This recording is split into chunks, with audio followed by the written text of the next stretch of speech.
बिस्मिल्लाहिर्रहमानिर्रहीम। अल-कुरआनु हयाती।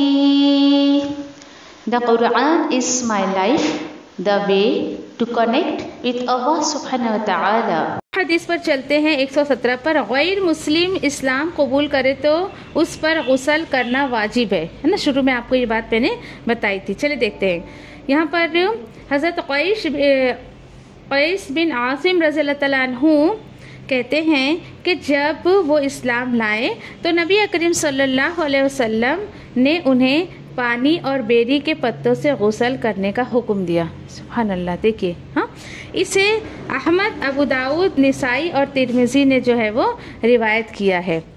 सवाल उठता है कि क्यों उसको गुस्ल देना है। ठीक है, ऐसे बहुत सारे जो है वो बात आती है।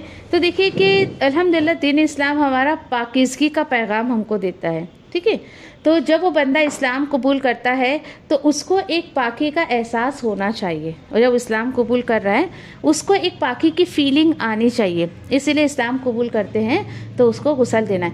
अब बंदा फॉर एग्ज़ाम्पल कि अभी इस दौरान नाउ टाइम जो अभी है कि किसी ने इस्लाम कबूल किया तो इमीडिएटली अभी नेक्स्ट उसका नमाज का टाइम क्या हो जाएगा, असर का टाइम अगर आ रहा है तो नमाज का वक्त हो गया। जब आप उसको गुस्ल नहीं दोगे तो नमाज कैसे पढ़ेगा बंदा।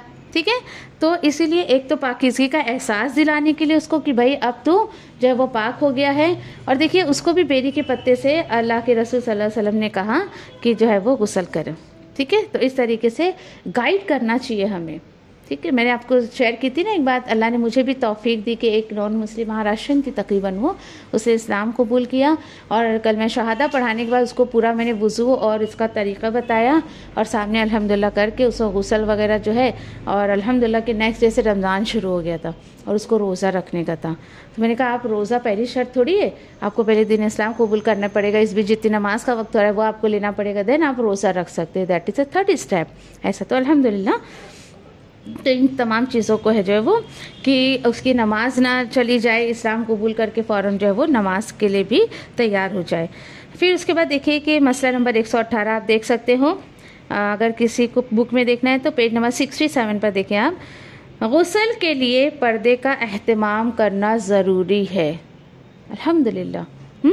आप देखिए कि शायद आज आपको ये तो इतना कोई माइंड ना करे कि भाई हाँ ये क्या हो गया, ये हम तो एहतियात करते हैं, हम तो एहतमाम करते हैं, लेकिन किसी किसी जगह पर नहीं होता है। चलिए हदीस देखते हैं। उसके बाद यहाँ पर जो है हज़रत अली बिन उमैया जो है वो रज़ियल्लाहु तआला अन्हा से रिवायत है कि रसूल अकरम सल्लल्लाहु अलैहि वसल्लम ने एक शख्स को खुले मैदान में बरहना नहाते देखा। अस्तग़फिरुल्लाह।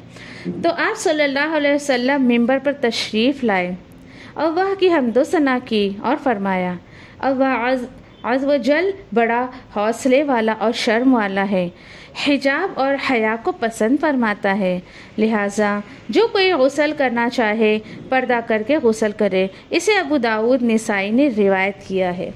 सोचिए यहाँ पर देखिए कि अगर आम ज़बान में हम कहें तो खुले आम गुस्ल नहीं करना चाहिए, कोई ना कोई आड़, कोई ना कोई पर्दा जो है वो होना चाहिए। हमें जो है इस हदीस से ये पता चल रहा है।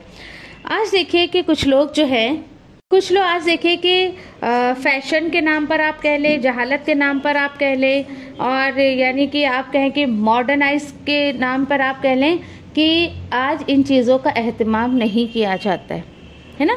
फॉर एग्ज़ाम्पल देखिए आप कि स्विमिंग पूल अगर आप ले लें, देखा है आपने कैसे जो है सारे लोग जो है यानी कि बिल्कुल आमने सामने होकर और किस तरीके से जो है यानी कि एहतियात नहीं करते, एक ही पूल में जो है यानी कि कैसे लोग जो नहाते हैं एक साथ। तो इन तमाम चीज़ों को अवॉइड करना चाहिए, बिल्कुल शरीयत के ख़िलाफ़ है। उसी तरीके से देखिए कि क्या तो आम तौर पे देखा गया है ना, आपको कई जगह पर ऐसा देखने को मिलेगा। फॉर एग्जांपल एक नल से एक लड़की पानी निकाल रही तो दूसरी नहा रही है, फिर दूसरी निकाल रही तो तीसरी नहा रही है। तो ये भी एक दूसरे के सामने बरहना होकर ऐसा नहाने को मना किया गया है। फिर उसी के साथ साथ आप देखें कि फिर एक सवाल उठता है फिर क्या करें, स्विमिंग पूल वगैरह में ना जाएं या स्विमिंग ना सीखें या फिर ऐसा। तो देखें कि ठीक है आप वो टैलेंट सीखें, लेकिन आपने उसका कॉस्ट्यूम देखा है, वो बिकनी पहन कर इन चीज़ों को अवॉइड करें। लेकिन आजकल के लोगों के आप ड्रेसिंग सेंस देख लें, इतने फिटिंग ड्रेसिंग होते हैं कि बिकनी तक उनकी दिखती है, या आप एक एक उनके वजूद को नाप लो भाई कि क्या थाइस है उसका और क्या उसका हिप है और क्या उसका सीना है और क्या कमर है। तो देखिए कि दीन इस्लाम हमें इसीलिए तो मना करता है फिटिंग कपड़े पहनने को ना। वो जायज़ होता तो स्विमिंग पूल का कॉस्ट्यूम भी जायज़ कर देते लोग, समझो। तो ढीले ढाले कपड़े पहनने का इसीलिए हुक्म दिया गया है ना। तो आप अगर चले ठीक है किसी ऐसी जगह जो बहुत एहतियात से सिखा रहे हैं, बेपर्दगी नहीं हो रही है या ऐसा कुछ है, तो आप अपने ढीले ढाले कपड़े में सीख सकते हो। ज़रूरी थोड़ी ना आप बिकनी पहनेंगे तो ही स्विमिंग सीखेंगे, ठीक है। तो इन तमाम चीज़ों को हमें जो है बहुत ज़्यादा ख्याल रखना चाहिए। फिर उसी के साथ साथ हदीस नंबर 119 को आप देखें, औरत के लिए किसी दूसरी औरत को और मर्द के लिए किसी दूसरे मर्द को गुस्ल करते हुए देखना मना है, ठीक है। हज़रत अबू सईद खुदरी रज़ियल्लाहु तआला अन्हु कहते हैं कि रसूल अकरम सल्लल्लाहु अलैहि वसल्लम ने फरमाया, कोई औरत किसी दूसरी औरत का सतर ना देखे और कोई मर्द किसी दूसरे मर्द का सतर ना देखे। इसे इब्न माजा ने रिवायत किया है, ठीक है। अच्छा, अब यहाँ पे क्या बात आई है, देखिए अब यहाँ पर सतर जो होता है ना असल में एक ख़ास हिस्से को कहा जाता है, ठीक है। क्योंकि कई कौमों के लोगों को देखा गया है सतर बोले तो वो सिर्फ प्राइवेट पार्ट को छुपाते थे, शर्मगाह को छुपा लिया, उन्हें लगता था यह हमारा सतर है। जी नहीं, देखिए कि सतर और प्राइवेट पार्ट में फ़र्क है और औरत और मर्द दोनों के सतर में फ़र्क है। अब देखिए कि मर्द का जो सतर होता है वो थाइस से लेके नाक तक का है ना। तो अब देखिए कि कितने मुसलमान मर्दों को मैंने देखा है चड्डा पहन पहन के घूमते रहते हैं, सोचिए। हाँ, तो उनको चाहिए ना कि कम से कम ये नहीं इतना शॉर्ट पहन के ऐसा घूमते हैं, मतलब अफसोस होता है देखकर कि इन मर्दों को ये भी नहीं पता है, और वो चड्डा भी नाक के नीचे ही होता है, सोचो जरा। तो हाँ सच में एक्चुअली ये दिखाना लोगों को फैशन है। हाँ फैशन है, मैं वही कह रही हूँ ना, आज अगर सुन्नत से लोग हट रहे हैं तो फैशन के नाम पर दो में से एक बात होगी ऐसे। तो अवॉइड करें। आपके घर के मर्द अगर भी ना लोअर वगैरह भी पहनते ना तो उनको बताएं भाई कि कहाँ से कहाँ तक आपको घर में बहू है, बेटियां हैं। चलो बीवी के सामने आदमी रहे कैसे भी, लेकिन घर में बेटियां हैं, अगर बहुएं हैं, आपकी बहनें हैं, तो कम से कम उनसे तो जो है वो हाँ समझे। और औरत तो पूरी सतर है, औरत तो पूरी सतर है, उसको तो वो तो जितना ही अपने आप को डांक डुका के चले उतना ही अच्छा है उसके लिए, ठीक है। अच्छा, फिर उसके बाद देखिए कि इसे जब सतर को इंसान छुपाता है ना, ये भी एक हया का एहतमाम है कि बंदा अगर अपने सतर में को ढका हुआ है, छुपाया हुआ है, तो ये एक उसके अंदर हया झलकती है, ठीक है। और देखिए कि हया का एक तकाजा क्या है कि इंसान अपने आप को बहुत छुपा कर रखें, बहुत जो है वो यानी ढांक कर रखें, इस तरीके से। चले फिर जो है मसला नंबर 120 पर चलते हैं। गुस्ल या वज़ू करते वक्त पानी के इस्तेमाल में एहतियात करनी चाहिए। कुछ लोग तो इसको सुनते से पहले ही कान में उंगली डाल लेंगे, भाई हमसे तो एहतियात नहीं होता है। सोचिए, फिर पता नहीं चलता, एक बार नल खोल दिया, शावर चल रहा है, बाल्टी नल खुला हुआ है, बाल्टी में नहाते जा रहे, पता ही नहीं चला कितनी बाल्टी हमने उंडेल दी अभी। हदीस देखते हैं इसके ताल्लुक से। हज़रत अनस रज़ियल्लाहु तआला अन्हु फरमाते हैं, रसूल अकरम सल्लल्लाहु अलैहि वसल्लम वुज़ू के लिए, ध्यान से सुनिएगा, वुज़ू के लिए एक मुद पानी, दैट मीन्स ½ लीटर से थोड़ा ज़्यादा, कुछ ज़्यादा, और गुस्ल के लिए 1 सा पानी, तकरीबन 1 लीटर पानी से जो है वो 5 मुद पानी, तकरीबन 3 लीटर तक इस्तेमाल किया करते थे। इसे बुखारी और मुस्लिम ने रिवायत किया है। अल्लाहु अकबर। सोचिए हम कितना इस्तेमाल करते हैं। हर बंदा अपने आप से सवाल करे, एक दूसरे से मत पूछे ए तू कितना करती बता, तू कितना करती बता, नहीं, हर बंदा अपने आप से सवाल करे। और आप देखें एक मुद मीन्स आपके घर में जो दूध की बोतल आती है ना 1 लीटर की, उसको आधा, दूध का डब्बा वब्बा आता है ना, आधा ले ले, ½ लीटर पानी। ये मेरे सामने एक पानी का बोतल रखा है ½ लीटर का। सोचे इसमें अल्लाह के रसूल वुज़ू किया करते थे पूरा, और गुस्ल के लिए जो है वो कम से कम 3 लीटर में गुस्ल कर लिया करते थे। उस दिन शायद मैं आपसे कह रही थी ना कि अगर सही तरीके से हम गुस्ल करें तो बहुत कम पानी में कर सकते हैं, सही तरीके से अगर करें तो। जिनको अगर याद ना हो तो लास्ट वीक का जो हमारा लेक्चर है उसको सुन लें आप, ठीक है। पार्ट 2 या पार्ट 1 में दिया गया है गुस्ल जो है वो गुस्ल के ताल्लुक से, ठीक है। फिर उसी के साथ साथ देखें आप कि अब कुछ लोगों का आप देखें कि क्या हाल है। कुछ लोगों का हाल क्या है, ब्रश कर रहे, मिसवाक कर रहे तो नल खुला छोड़ दिया, शेव कर रहे तो नल खुला छोड़ दिया, है ना। हमारा क्या जा रहा है? तो बताए भाई, न्यामतों का अल्लाह ताला हिसाब लेंगे। अल्लाह कहता है ना, हर न्यामत के बारे में तुमसे सवाल किया जाएगा। तो पानी तो कितनी बड़ी न्यामत है, सोचिए ज़रा अब आप। हाँ, पानी अल्हम्दुलिल्लाह इतनी बड़ी न्यामत है। तो कोशिश करें कि जो है इस तरीके से पानी को वेस्ट ना करें। और एक चीज़ देखिए कि कुछ लोगों की आदत होती है ना कि छोटी चीज़ बचाने के लिए ना बड़े बड़े नुकसान कर देते हैं। अब कौन नल दोबारा खोलेगा, इसलिए हमने खुला ही छोड़ दिया है। एक ये चूल्हा खुला छोड़ देते, अब तीली कौन जलाए, लाइटर कौन उठा के जलाए, और वो गैस का वेस्टेज हो रहा है वो नहीं पता। फिर इस तरीके से लाइट और फैन खुला छोड़ देगा, अब कौन दोबारा उठ के चालू करेगा, चालू ही रहने दो। ये क्या है? ये आप क्या कर रहे हो कि छोटे छोटे फ़ायदे के लिए बड़े बड़े नुकसान आप कर रहे हो। बात आ रही समझे? ये नहीं होना चाहिए इंसान के अंदर। फिर उसी के साथ साथ आप देखें कि याद रखें कि अगर आप अल्लाह की दी हुई नियामतों का सही इस्तेमाल कर रहे ना, ये शऊर की अलामत है। You have a sense. भाई इंसान है, इंसान को अल्लाह ने अक्ल दी है। दैट्स वाई आप अल्लाह की नियामतों का गलत इस्तेमाल नहीं कर रहे हो।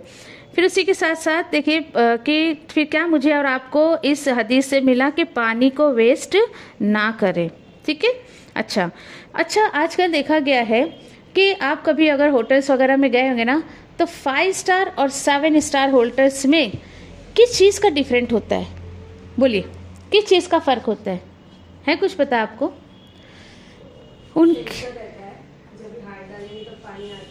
ओके, स्पेशलिटी है ना, यही।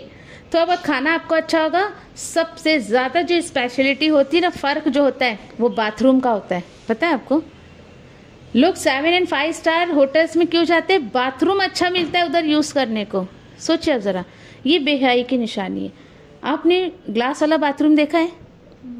ग्लास, कांच का, हाँ, पूरा चारों तरफ आईना। अब बंदा बताए कि यहाँ पे तो कहा जा रहा है कि बिल्कुल जो है बेपर्दगी ना हो, पर्दे में रह के गुस्ल करें, और ये बेहयाई इस तरीके से फैल रही है। आज वही मैं बोल रही ना, मॉडर्नाइजेशन के नाम पर आप कह लें या फैशन के नाम पर आप कह लें। आज हैरत की बात है कि लोगों की बेडरूम से ज़्यादा बड़े उनके बाथरूम होते हैं। क्या करना है भाई?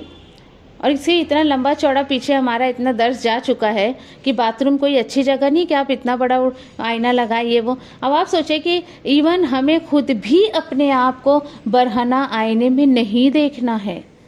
जिस वक्त हमारे जिस्म से कपड़ा उतरता है ना, एनी रीज़न, कोई भी रीज़न की वजह से, तो सोचिए आप ज़रा कि उस वक्त शैतान की नज़र होती है। जब भी आप कपड़ा चेंज करें, चाहे नहाने के लिए उतारें या किसी वजह से, आउज़ बिल्लाह ज़रूर पढ़ लिया करें, है ना, समझो। इसीलिए हाँ। फिर उसके बाद फिर इसी के साथ साथ देखें कि अल्हम्दुलिल्लाह इन तमाम चीज़ों का जो है हमें एहतियात करना है और अवॉइड करें। बहुत ज़्यादा पानी इस्तेमाल करने से कम इस्तेमाल करें, ये सोच कर कि हमसे नियामतों का सवाल किया जाएगा। आज के दर्स की जो है, आज के लेक्चर की इंशाल्लाह हम लास्ट जो है वो हदीस पर चलते हैं। आई थिंक लास्ट है ये, ठीक है। और वो क्या है? मसनून तरीक़े से गुस्ल करने के बाद वुज़ू करने की ज़रूरत बाकी नहीं रहती है। पिछले कुछ हदीस में ये जो मसले में मैंने कहा था ना, जब वो टॉपिक आएगा तो इंशाल्लाह हम बात करेंगे कि हम गुस्ल के दौरान जो वज़ू करते हैं तो वो वज़ू काफ़ी होती है क्या, जब अगली कोई नमाज का वक्त हो गया है। तो हज़रत आयशा रज़ियल्लाहु तआला अन्हा फरमाती हैं कि रसूल अल्लाह सल्लल्लाहु अलैहि वसल्लम गुस्ल के बाद वज़ू नहीं किया करते थे। इसे अबू दाऊद, तिरमिज़ी, इब्न माजा, निसाई और हाकिम ने रिवायत किया है। अच्छा, यहाँ पर उन्होंने एक वजाहत की है, अगर दौरान गुस्ल वज़ू टूट जाए तो दोबारा वज़ू करना चाहिए।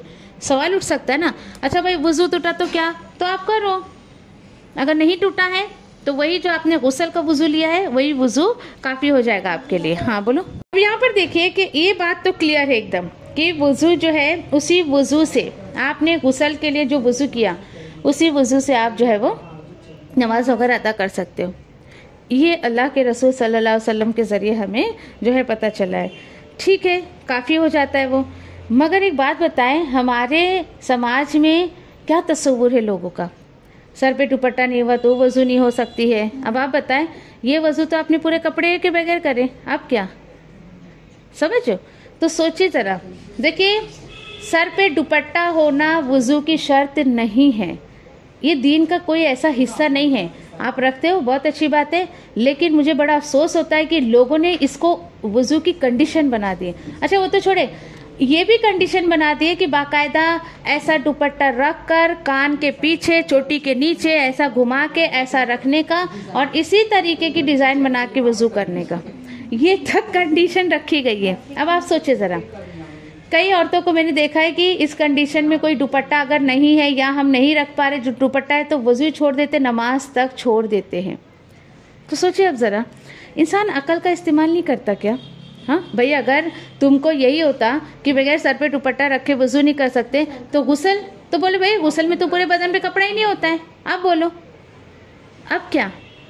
तो थोड़ा सा दीन सीखने की कोशिश करें ताकि ये उल्टे फुल्टे दीन सीख कर और लोग आपको ऐसे परेशानियों में ना डाल दें।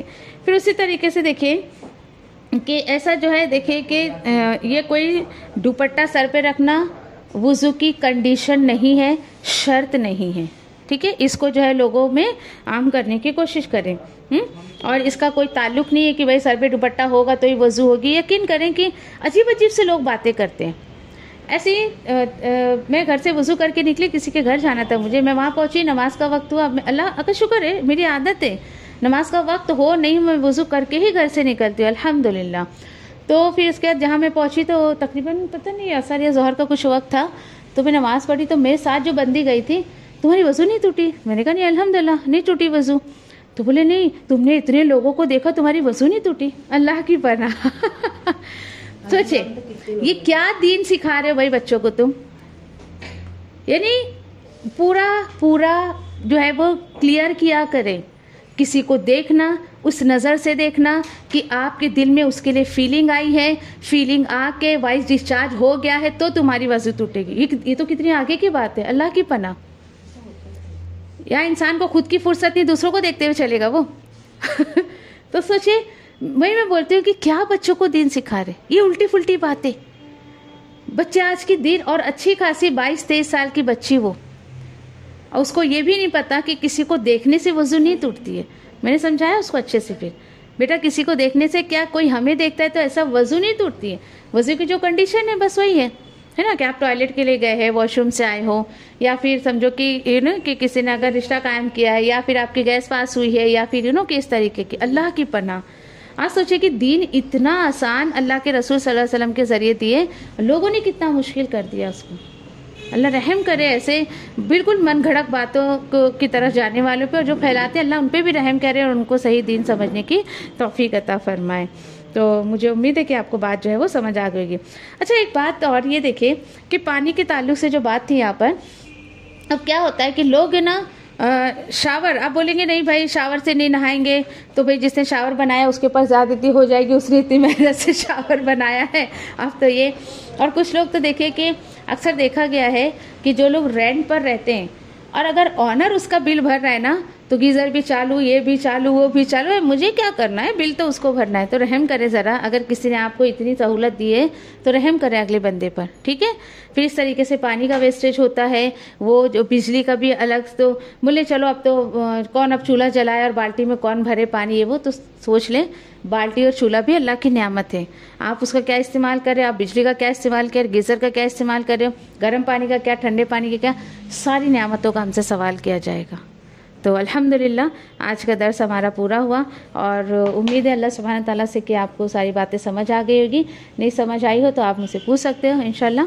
जज़ाकुमुल्लाहु खैर व आखिरु दाअवाना अल्हम्दुलिल्लाहि रब्बिल आलमीन।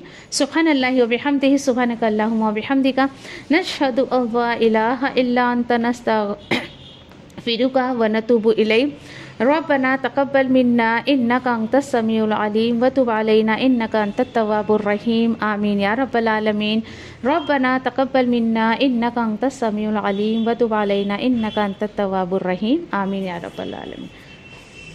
रब्बना आतीना फिद दुनिया हसनतन व फिल आखिरति हसनतन व क़िना अज़ाबन्नार। आमीन या रब्बी। अल्लाहुम्मा सल्लि अला सय्यिदिना मुहम्मद व अला आलि सय्यिदिना मुहम्मद व बारिक व सल्लिम। जज़ाकुमुल्लाहु खैर। अस्सलामु अलैकुम व रहमतुल्लाहि व बरकातुहू।